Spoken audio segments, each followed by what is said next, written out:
El número que nos ha traído aquí es el tema de la cultura, que por nuestros intereses personales, ¿verdad? Tenemos intereses, digamos, en términos de la economía social, pero nos interesa mucho también el tema de la cultura, y nos interesa sobre todo el hecho de que se haya perdido el ánimo de leer.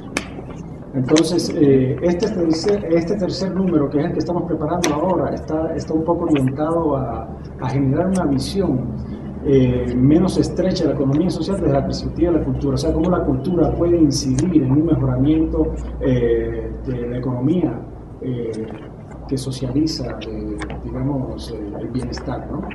Claro que sí, si quieren podemos centrarnos, no sé si ustedes ya conocen eso, ¿verdad? Pero por primera vez en esta administración entró el Ministerio de Cultura en el Consejo de Competitividad, ya por las mediciones que hemos hecho, ¿verdad?, del impacto de la cultura en la economía nacional, sobre todo con las cuentas satélites. Si quieren podemos hablar un poquito de eso, ¿verdad? De hecho, esa era mi primera pregunta. Entonces, tenemos ya la grabadora, ¿verdad? Sí, aquí estamos grabando la verdad. Y eventualmente... ¿Lo van a filmar también? No, son fotografías y audio, que es lo que necesitamos para poder transferirlo después al texto. Y acabo de perder la aplicación. Bueno, está grabando, ¿no? Sí, aquí está grabando. Ok, perdí la aplicación de pronto. Mi primera pregunta va orientada justamente al asunto de la Política Nacional de Derechos Culturales, que sabemos que fue aprobada en diciembre. Sabemos que hay una ley recién metida ya está en la Asamblea. Y eso nos conduce a cómo la actividad cultural puede mejorar lo que para nosotros es clave, que es la solidaridad dentro de una economía general, ¿verdad? ¿Qué papel jugaría? Muy bien. Bueno, en primer lugar, creo que es importante aclarar que la visión que tenemos de cultura ha ido cambiando en el transcurso de los años, de los 42 años que lleva el Ministerio de Cultura, y ya en estas alturas, ni a nivel nacional ni internacional, la cultura ya se ve como un gasto, sino que se ve como una inversión.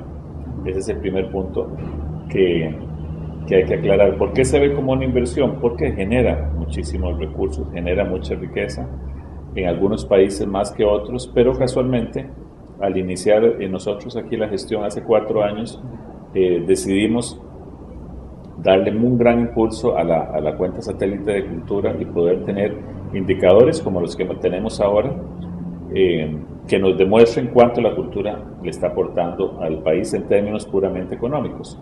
La cuenta satélite es una cuenta que gira alrededor de las cuentas nacionales, y tenemos la primera cuenta nacional de satélite, que es la de cultura, y además la primera cuenta satélite de Costa Rica viene a ser la 7ª en el mundo también. Tenemos entonces a Costa Rica pues a la vanguardia en esta medición.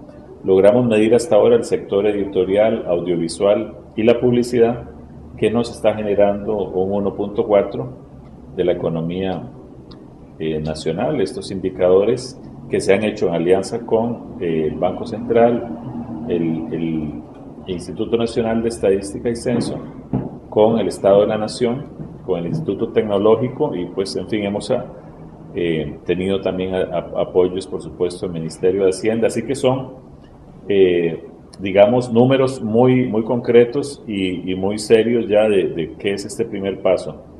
Estos representan, para que se hagan una idea, más que el café, por ejemplo, que todo lo que genera la economía agrícola del café, o toda la que genera, por ejemplo, la del cacao.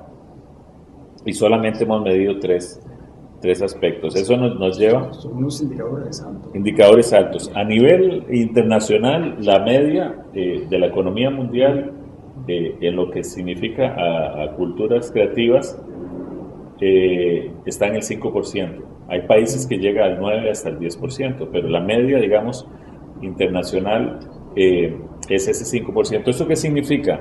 Que la cultura, el sector cultura, está moviendo esa cantidad de recursos a nivel internacional. Para nosotros ha sido pues unos primeros números muy halagadores. Sin embargo, nos faltan todavía más de 10 disciplinas por medir. Todo lo que es música, todo lo que es patrimonio, todo lo que son las artes escénicas, ¿verdad?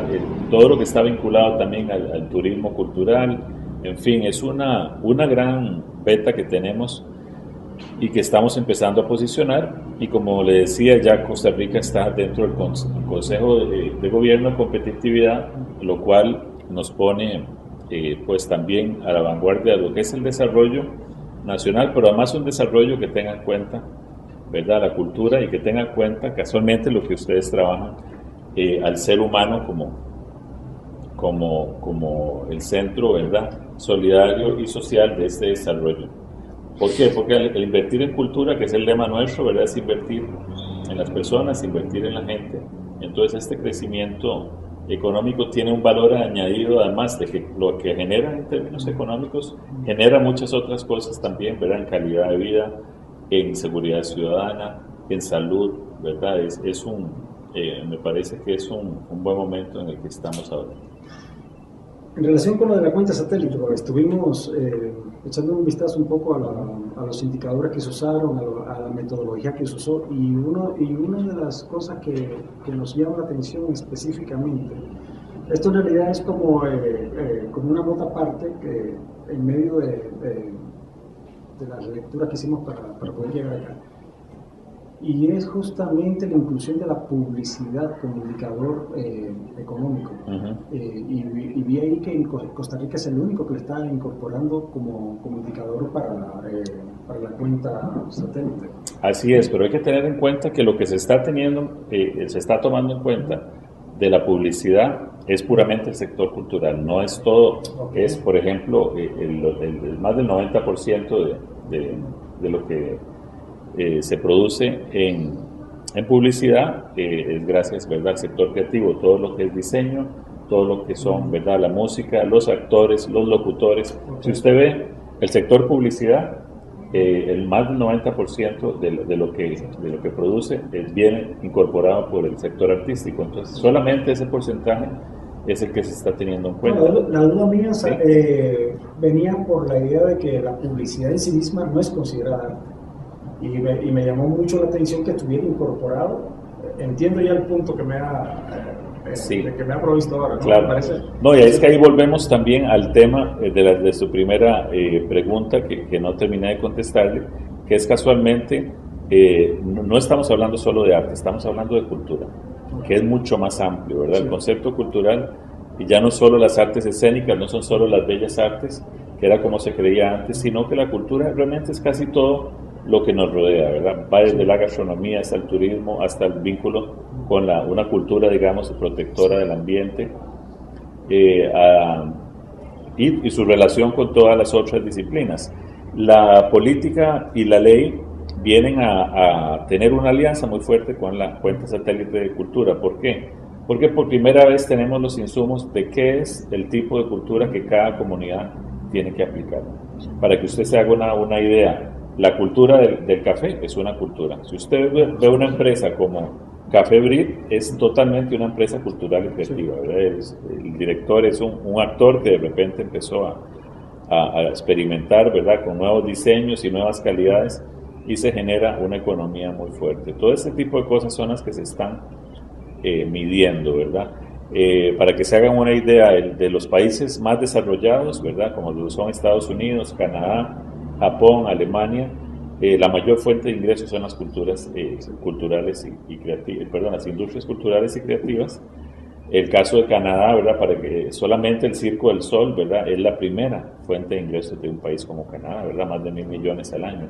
Y es una cultura también que está dentro de lo que ustedes trabajan, es una cooperativa de actores, ¿verdad?, que se vuelven todo lo que es. Ustedes ven, el sindicato de Hollywood es un sindicato, es una cooperativa de productores, ¿verdad? Y es también una de las mayores fuentes de ingresos de los Estados Unidos, ¿verdad?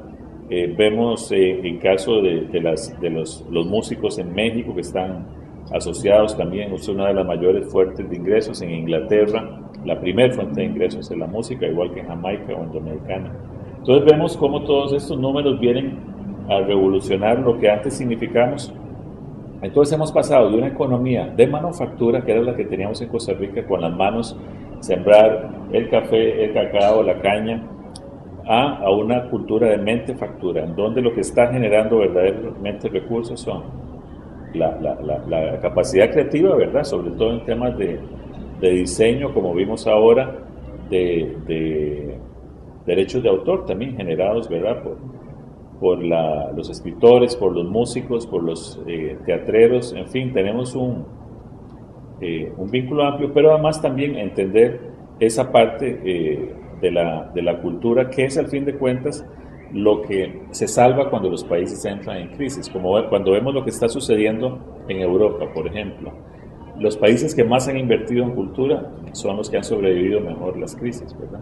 Usted ve el caso de Francia, ¿verdad? En cambio, países que tienen mucha cultura pero han recortado en estos gastos han venido abajo, como el caso de España o Italia. En fin, eso creo que está marcando una pauta diferente y una forma de pensar, ¿verdad? Hasta dónde llega el sector nuestro cultura. En el caso de Costa Rica todavía es más fuerte porque estamos hablando que es un Ministerio de Cultura y Juventud y en partes iguales, no es que es un ministerio, ¿verdad?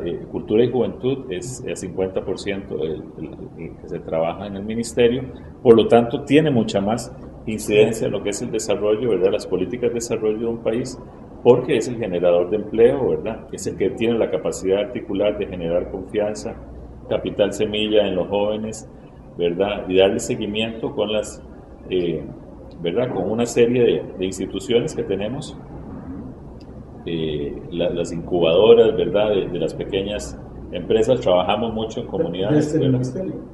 Sí, trabajamos. ¿El ministerio tiene incubadoras? Claro, tenemos todo el programa del Parque de la Libertad, más de 10 empresas que trabajamos, por supuesto en alianza con el Ministerio de Economía.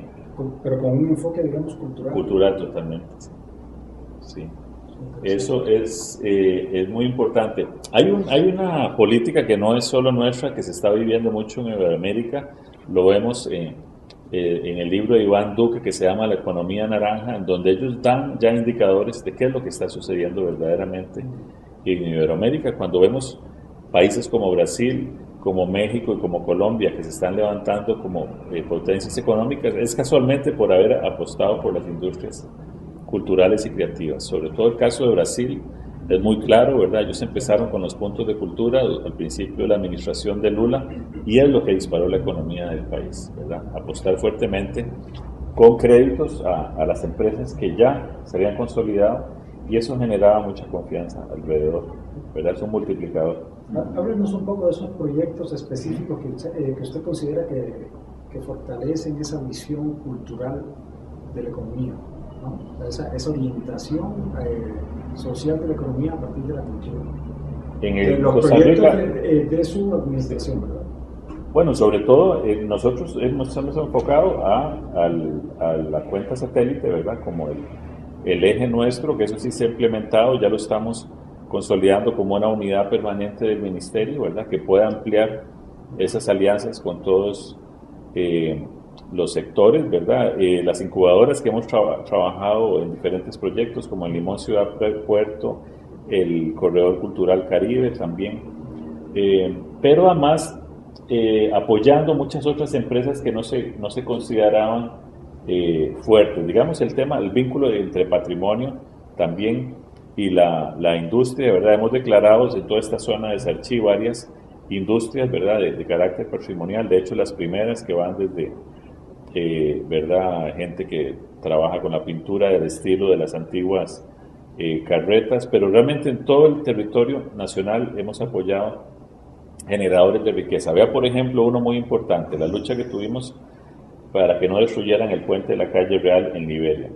Todo el casco antiguo de Liberia, igual que sucede en estos países, es un generador de riqueza, ¿verdad? Si no se protege desde el Ministerio de Cultura como patrimonio, pues se destruye simplemente y eso lleva a generar más bien círculos de pobreza.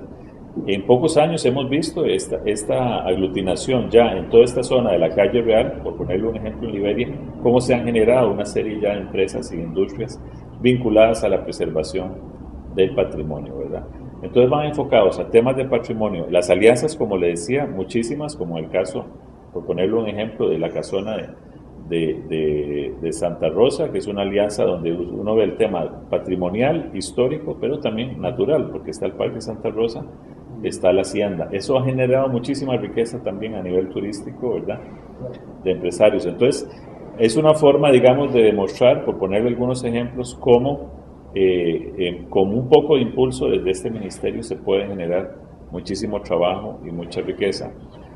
Tenemos además varias rutas de turismo cultural, que ese sí es un trabajo que lleva varios años la Oficina de Patrimonio, en alianza con el ICT, que trabajamos mucho, para fortalecer casualmente diferentes rutas. Una de ellas es en toda la zona de Cartago, ¿verdad? La zona colonial, patrimonial, que llega hasta Guayabo. ¿Tienen nombre las rutas? Guayabo, sí, cada una de las rutas pues está vinculada a una zona histórica, ¿verdad? Digamos, sobre todo hay una muy clara que es en la zona de Guanacaste, esta de Cartago, en la zona de Limón, hay una en la zona del Diquis, que ahora inauguramos el Parque de las Esferas, ¿verdad? Que tiene una gran riqueza, todo lo que es, digamos, el vínculo con los canales de Sierpe, la visitación al Parque de las Esferas y las comunidades indígenas con las cuales trabajamos muchísimo. En fin, es un activador, como uno ve en estos países. Digamos, cuando uno ve el caso, por ejemplo, de Francia, Francia es el país que es el mejor ejemplo porque vive casi un 80% de la cultura. Todo lo que se genera en Francia es por la cultura. Cuando uno ve desde el Tour de France, cuando uno ve todo está vinculado a esa gran riqueza y bueno, y mucha de su patrimonio propio, pero también se ha convertido Francia en un gran escaparate de la cultura mundial. Para que se hagan una idea, solamente el Museo del Louvre de París genera más riqueza que toda la cultura, digamos, italiana junta. Entonces es un tema muy interesante porque no es solo tener la cultura, es saberla administrar. Y eso es lo que estamos aprendiendo en este momento a hacer en Costa Rica, a darle a cada lugar lo que se merece. Por ejemplo, los museos son generadores de riqueza. Todavía aquí no hemos, ¿verdad? No les hemos dado las facilidades y las herramientas para que eso suceda. En reproducción, ¿verdad? De obras, por ejemplo. Reproducciones como ustedes ven que venden el Museo del Oro, el Museo de Jade, ¿verdad? De las piezas históricas también se podrían hacer a nivel nacional como pasa en otros países, pero vemos en este campo, ¿verdad? Como sí a los jóvenes, el sector audiovisual es increíble como ha crecido, ya muchísimos jóvenes viviendo prácticamente de eso, ¿verdad? Y la música, y como le digo, estos tres que hemos logrado hasta el momento, me digo. Hablemos un poco de cómo podría, digamos, tenemos ahora los indicadores, la política y la ley. Tenemos la política. ¿Cómo podemos, por un lado, empujar, porque sabemos que, o tenemos una idea por lo menos de que el Ministerio ha sufrido siempre, ha sido como un poco como el Benjamín de los ministerios, ¿no? ¿Cómo se puede empujar un poco a las políticas generales para que regresen un poco de dinero y al final de cuentas el Ministerio tenga la capacidad para generar nuevos procesos, ¿verdad? Porque una cosa es tener los indicadores y saber cómo van las cosas o qué podemos hacer, y la otra es que efectivamente se puedan generar, digamos, planes generales que incentiven proyectos particulares. Voy específicamente al asunto de la empresa cultural o la empresa de arte propiamente dicho, cómo generar procesos como eso. Me está hablando de las incubadoras de empresa, creo que eso está dentro de un marco general, no es específicamente cultural. El Ministerio, entiendo, está generando algunos procesos ahí, pero la percepción general no es como la de una eclosión de empresas culturales, ¿no? Entonces, ¿cómo se puede, a partir de su gestión ahora, ¿verdad? Que está terminando, usted tiene una visión general de qué es lo que se ha hecho y qué se podría hacer a partir de ahora? ¿Cómo se podría empujar a que el Estado provea las condiciones para generar empresas culturales específicamente? Bueno, es una pregunta bien interesante esa, sobre todo porque lo que sí estamos dejando es el camino abierto, ¿verdad? Y las herramientas necesarias para que se dé ese acompañamiento. Tampoco creemos, y no lo cree tampoco ningún país, que todo el aporte tenga que venir del Estado, ¿verdad? Estamos hablando que el Estado puede ser exactamente un activador, puede ser el detonante, ¿verdad?, de una serie de eventos, como les digo, lo de Brasil, pero en Brasil lo que aporta el Estado es solamente el 1%, ¿verdad? El otro resto, llegan ellos al 4%, son incentivos fiscales son la empresa privada que tiene que también, ¿verdad?, involucrarse en este proceso, y los gobiernos locales, ¿verdad? Ahí vemos cómo esa alianza es importantísima para fortalecerlo, ¿verdad? Nosotros podemos aportar un porcentaje, pero digamos los gobiernos municipales por ley deberían aportar el 3% también de su presupuesto a cultura y esparcimiento, y ya de hecho en algunas lo están haciendo, ¿verdad? Claro. Entonces creo que la labor desde el ministerio no es solo, ¿verdad?, tener el concepto paternalista de seguir aportando solamente recursos, sino que la experiencia que hemos visto que funciona muy bien en otros países es casualmente apostar y encaminar las cosas que están funcionando bien. Por ponerle un ejemplo, la experiencia esta, que es la que conocemos mejor y la que están aplicando otros países, de los puntos de cultura en Brasil, va enfocada a apoyar las empresas que son exitosas.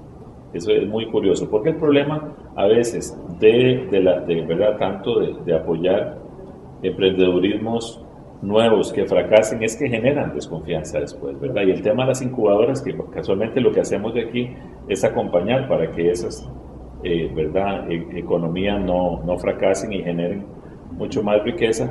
Pero lo que sí está demostrado en estos países es que, por ejemplo, una industria que se consolida y se le inyecta un capital genera alrededor también muchísima otra empatía y se multiplica, es un carácter multiplicador.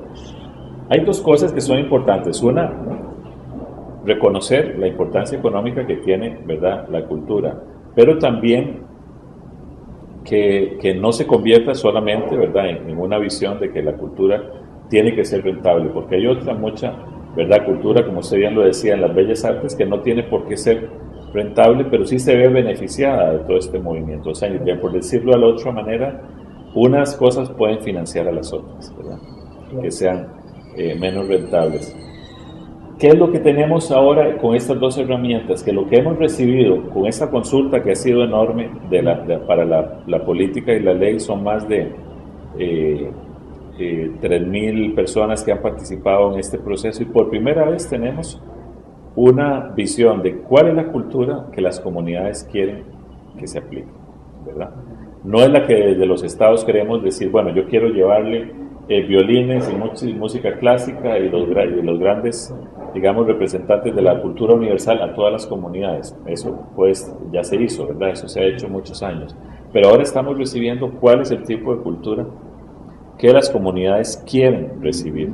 Y no solo que quieren recibir, sino cuál cultura ya está funcionando en esa comunidad que se pueda más bien compartir en otras. Eso es básicamente el insumo importante que tenemos. Y eso se traduce indudablemente en riqueza por muchos motivos, ¿verdad? Porque no es solo, ¿verdad?, esos indicadores que tenemos ya económicos, sino que eso va vinculado a la autoestima, ¿verdad? Va vinculado a generar confianza entre los jóvenes, a sentirse, digamos, ellos mismos competentes y parte de una, ¿verdad?, de una sociedad, parte de un paisaje, digamos, en cada una de las comunidades, que los hace afrontar mucho mejor los retos a nivel nacional y también a nivel internacional, ¿verdad? Ya no es igual recibir, como vimos ahora, digamos, el Festival de las Artes, por ponerles un ejemplo, más de 1,5 millones de personas participaron este año. Es un enorme generador de recursos, ¿verdad? El Estado hace una pequeña inversión, pero lo que recibe la gente, ¿verdad?, en términos económicos, los que participan, lo que ganan los artistas, lo que ganan los artesanos, lo que ganan los hoteles, lo que ganan los restaurantes, al recibir esa cantidad de gente, es incalculable, ¿verdad? Por decirlo algo, si nosotros gastamos, que más o menos invertimos esos $2 millones en el FIA, yo le aseguro que por lo menos 20 o 30 millones de dólares puede generarle a la sociedad. Entonces, esa misión creo yo que es multiplicadora. Bueno, eso es interesante. Usted ha tomado algunos programas que ya existían. Este proceso de la cuenta satélite a nosotros nos ha parecido realmente muy interesante. ¿Qué más considera innovador? Nosotros buscamos siempre una perspectiva de innovación en el trabajo que hacemos y en el trabajo que hacen las personas que quienes entrevistamos. En nuestra administración. Sí. Bueno, yo pienso que ha habido programas que son sumamente innovadores y se han multiplicado como es Enamórate de tu ciudad. Es una actividad que se hace todos los sábados, la iniciamos en esta administración, en varias cuadras de la ciudad, pero ya se ha implementado con sus diferentes variantes en otras comunidades. Eso ha generado muchísima riqueza también y que a veces se traduce no solo en lo que beneficia a los propios actores, ¿verdad?, que toman estos espacios, sino, por ejemplo, esto mismo, los hoteleros se han ido involucrando porque era una zona sumamente insegura, ¿verdad?, estos parques, había muchos asaltos y todo, y de repente se ve beneficiada el sector de la seguridad ciudadana, el sector, como le decía, de la salud, el sector de la visitación, de la toma de los espacios públicos. Eso, por ejemplo, podría verse como un carácter innovador, pero también se ha fortalecido mucho lo que son las economías, digamos, creativas en las diversas comunidades. Por ponerle un ejemplo, la danza de los diablitos en las comunidades de China, sobre todo en Boruca y en Rey Curré, ¿verdad?, ya generan una visitación enorme de turismo, ¿verdad?, que se multiplica en creación de hoteles alrededor, se multiplica también en montones, digamos, de artesanías que ellos fabrican ya constantemente para eso, y surge alrededor de una actividad cultural que es milenaria, siempre ha estado ahí, pero hasta ahora se empieza a visibilizar por la gente. Lo que le decía, por ejemplo, lo del tope de toros en Liberia, ahora la declaratoria que acabamos de hacer de ¿verdad?, la cofradía de Nuestra Señora de los Ángeles, de Guadalupe, en Nicoya, también, ¿verdad?, tienen una serie de actividades, la pica de leña,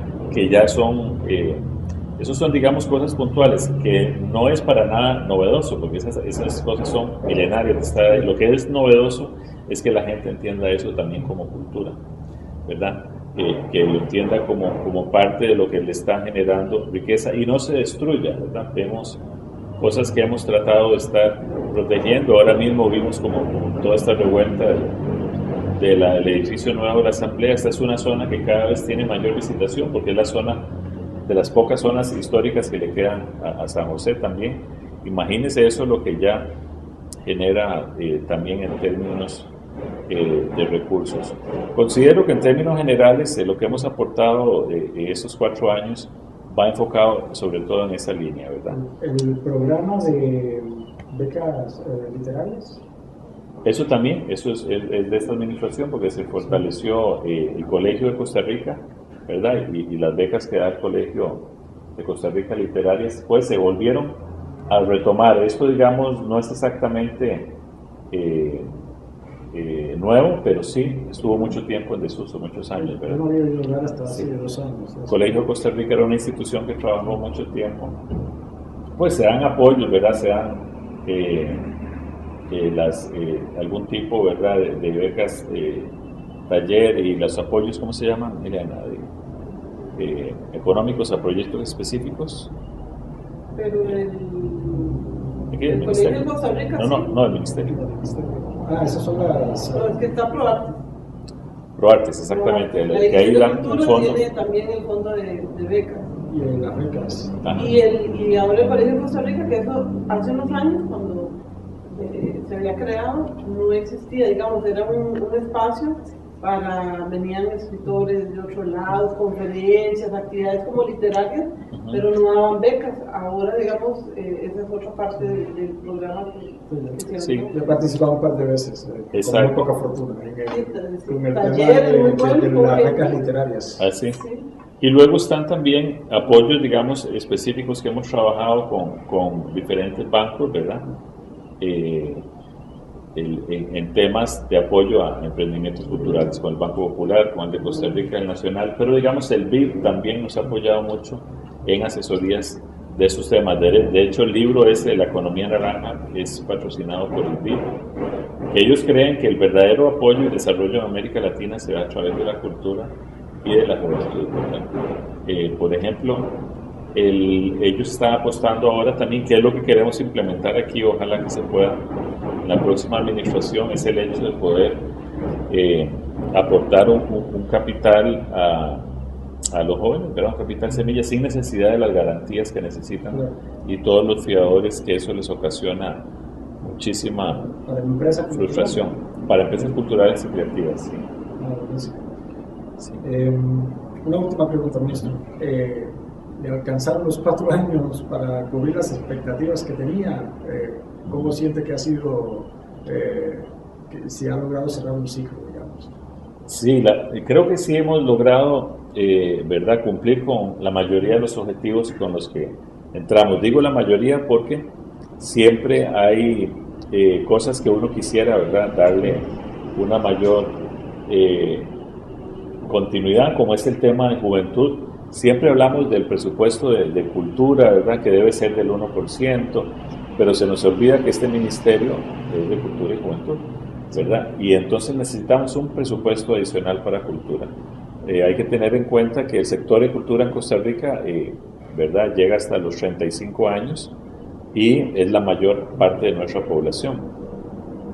Por lo tanto, necesitamos muchísimo más presupuesto para impulsar este sector, no solo a nivel económico, sino en su vínculo con la cultura, ¿verdad? Pero básicamente los planes, digamos, incluidos en el Plan Nacional de Cultura se cumplieron, ¿verdad?, con una ejecución muy grande, prácticamente del 100%, lo cual nos puede llevar a decir que sí se cumplió, ¿verdad? Sin embargo, hay muchos temas que yo creo que un ministerio como este, que es relativamente antiguo en Latinoamérica, pero joven en lo que es la cultura en nuestro país, 42 años, ¿verdad? Cumplimos ahora.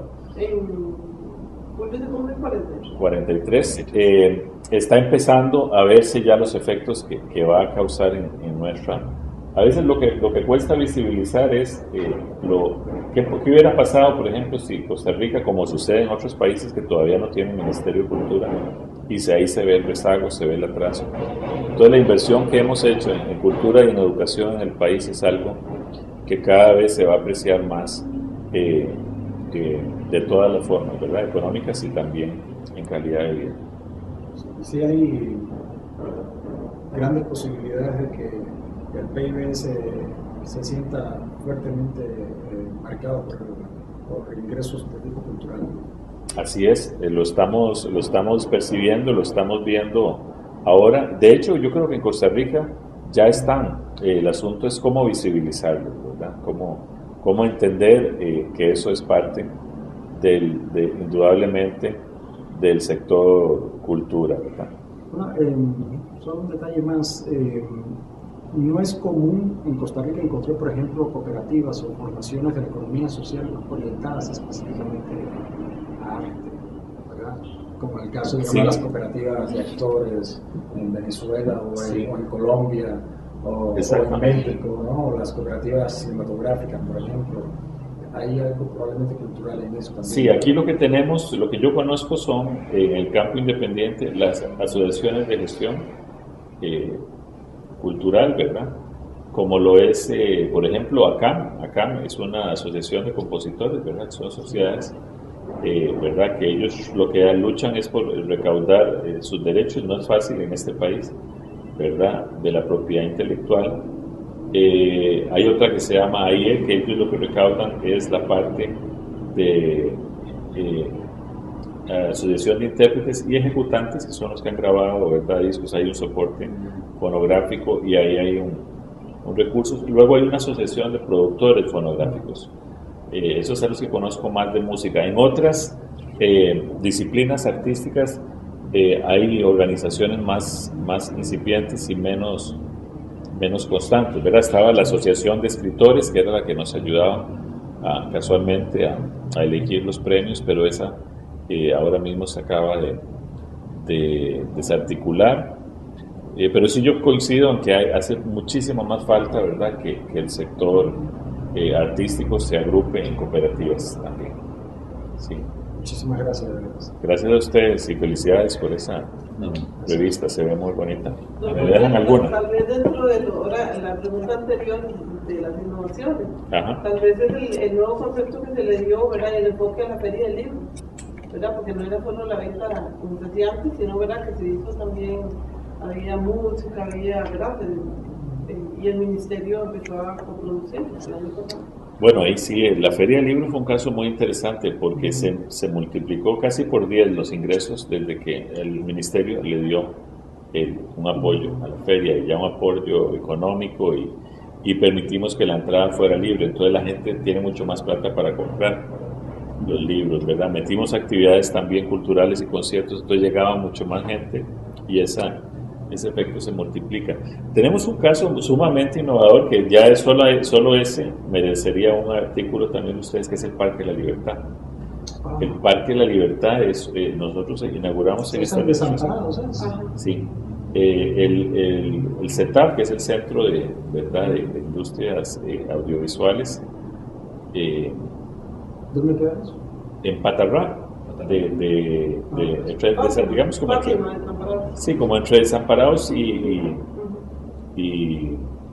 Tirraces, pero ahí tenemos los mayores centros, digamos, de tecnología audiovisual. Ajá. Para capacitar jóvenes que están ya graduamos. Es que yo soy profesor, tengo formación en cine. Ah, sí. Y soy profesor en UNILACIT actualmente. Ah, pues deberías irlo a ver, porque ahí sí. Mira, lo que se les da formación a jóvenes, y en 1 año y 8 meses sacan el título de edición. ¿Eso qué costo tiene? Dice, no, ninguno. Se les paga todo, ¿verdad, Ileana? Eso es gratuito. No, es que ellos son becados. Es que son gente de los barrios marginales que ayudan. Son becados. Igual que los 10.000 jóvenes que están en el cine, ¿verdad? Todos ellos no pagan nada. Sistema Nacional de Educación Musical. Qué bien, eso me parece extraordinario. Sí, eso es increíble porque además está distribuido en todo el país y tiene, digamos, preferencia a las comunidades de alto riesgo social. Se les da instrumentos, se les da las clases, se les da todo. Tenía una pregunta específica sobre eso, pero como vi que estaba respondida con otras explicaciones, no la hice. Pero además el Parque de la Libertad, mira, tiene... ahí es donde tenemos las incubadoras que te digo yo. Sí, por eso había oído hablar yo estaba convencido de llegar allá para conocer un poco. Tienen auditorios, tienen la escuela de circo, tienen muchísima... Van a tener café del artista, todo lo de ambiente, reforestación. Deberíamos ir allá a tomar una foto. El parque es una mina de oro.